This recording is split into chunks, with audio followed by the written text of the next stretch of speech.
Well, tonight, that major water main break along North Beach Street in Syracuse has been patched up, but it highlights a bigger issue in the city.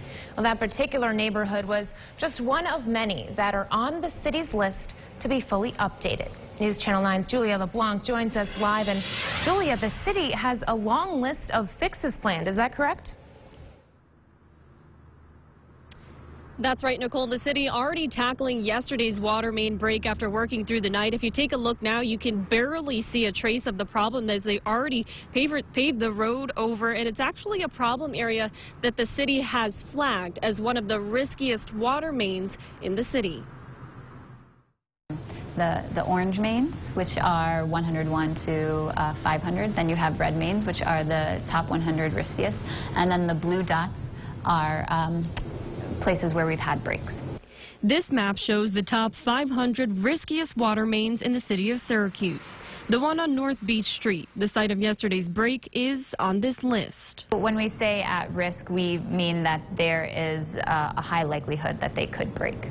Finch says when it comes to these water mains, history seems to repeat itself. So if it breaks once, it's likely to burst again, landing it at the top of the priority list. The city is using what money it has to repair at least 25 miles of that infrastructure, but it's not always enough. We're doing quite a bit with our limited resources, but much of this infrastructure was built with state and federal resources. So if we're looking at a holistic, comprehensive solution, we need help, especially from the federal government.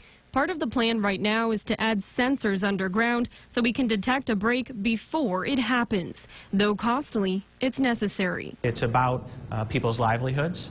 It's about the ability to attract and retain businesses in our community. It really impacts our society at every level, and that's why we take it as seriously as we do. The city dealing with the biggest problem areas first, with those 500 miles still in mind. Unfortunately, we need a bigger solution, but right now we're just trying to use data and technology to the best of our ability to make the biggest impact that we can.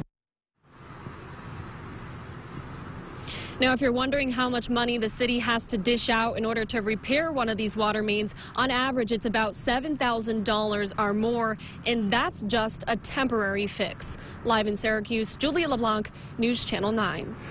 Julia, thanks. 4 homes have severe water damage as a result of the water main break on North Beach Street.